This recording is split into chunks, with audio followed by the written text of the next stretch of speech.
Monsieur le Président, Excellences, Mesdames et Messieurs les membres du Conseil des droits de l'homme, la République démocratique du Congo exprime sa profonde gratitude au Conseil pour la tenue de cette session spéciale soutenue par plus de 30 États membres et 22 États observateurs. Cette réunion répond à l'urgence de la situation actuelle et aux violations massives des droits de l'homme et atteintes qui frappent les populations du Nord et du Sud Kivu, résultant de l'agression des forces de défense rwandaises et de leurs supplétifs du M23 et de l'AFC. Les bombardements indiscriminés contre des camps des déplacés et des zones d'habitation civile ont exacerbé une crise humanitaire catastrophique. Ces attaques ont délibérément ciblé des populations vulnérables en violation flagrante de principes d'humanité, des distinctions, des précautions, des proportionnalités, d'interdictions de mots superflus et des souffrances inutiles. Les forces de défense rwandaises et leurs supplétifs ont transformé des zones des refuges comme des hôpitaux en cibles militaires, mettant en danger la vie des milliers d'innocents, parmi lesquels de nombreuses femmes et enfants. Dans la région de Goma, privée d'eau et d'électricité, ces principes du droit international humanitaire ont été systématiquement violés. Les bombardements indiscriminés ont frappé des zones résidentielles, provoquant des déplacements massifs des populations et attaquant de cas de personnes déplacées internes. Cette situation est d'autant plus alarmante qu'elle se déroule dans un contexte où des populations déjà vulnérables se trouvent prises au piège entre les forces rwandaises et leurs supplétifs du M23, notamment soutenus par des acteurs extérieurs. Selon les chiffres de l'ONU, lors de l'agression qui a conduit à l'occupation de Goma, au moins 3000 personnes ont perdu la vie et plus de 3000 autres sont aujourd'hui blessées. Les attaques ciblant les civils, les déplacements forcés et les attaques contre les camps de personnes déplacées internes témoignent d'une brutalité inacceptable, étayée par des atrocités indescriptibles, notamment des meurtres, des viols de moins de 200 femmes, des massacres et les recrutements forcés d'enfants conduits dans des centres de formation à Rutshuru et ailleurs. En soutenant activement ces groupes armés, le Rwanda porte une responsabilité directe dans ces violations, exposant ainsi les civils à des souffrances inimaginables. Les forces de maintien de la paix, sous le mandat du Conseil de sécurité,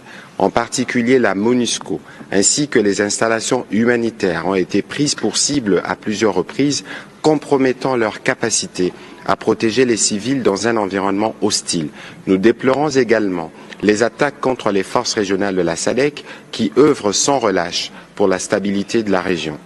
Monsieur le Président, face à cette situation, la République démocratique du Congo appelle à la mise en place d'une commission internationale d'enquête pour examiner les violations des droits de l'homme commises dans notre pays. Cette commission devra être mandatée pour établir la vérité sur les responsables de ces crimes et rendre des recommandations pour en tenir les auteurs responsables. Nous appelons également à l'adoption des mesures concrètes pour prévenir de telles violations à l'avenir. Il est essentiel de renforcer les mécanismes de surveillance et d'alerte précoce, ainsi que d'assurer une meilleure coordination entre la MONUSCO, les forces de sécurité congolaises et les acteurs régionaux afin de protéger les civils et de prévenir de nouvelles escalades des violences. De plus, il est impératif de garantir un accès humanitaire immédiat et sans restriction pour permettre de mieux prendre en charge des milliers de blessés, évacuer les cas les plus graves et réduire les risques de propagation d'épidémies telles que le choléra, les mpox dans une ville traumatisée dont certaines rues ont été transformées en cimetières.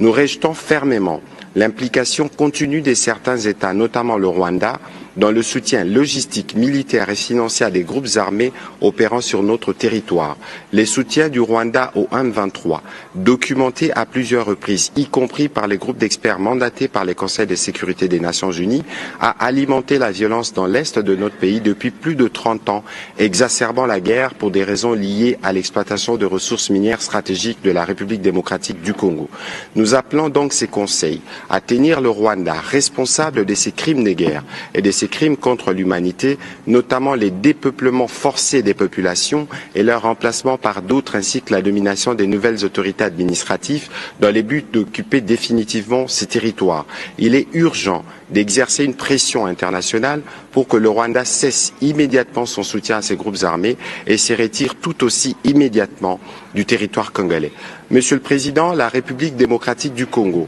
reste pleinement engagée dans la recherche de la paix et de la stabilité. Nous réaffirmons notre volonté de travailler de manière constructive avec tous les acteurs régionaux et internationaux, mais il est impératif que la communauté internationale soutienne fermement nos efforts pour mettre fin à cette crise de protection et à la souffrance de notre peuple dans la partie est de notre pays. Nous réitérons donc notre appel à la responsabilité pleine et entière du Rwanda dans cette situation et à des mesures immédiates pour mettre fin à son soutien aux groupes armés. L'adoption par consensus de la résolution qui vous a été présentée serait signe de solidarité pour les millions de Congolais qui vivent aujourd'hui sous l'occupation des forces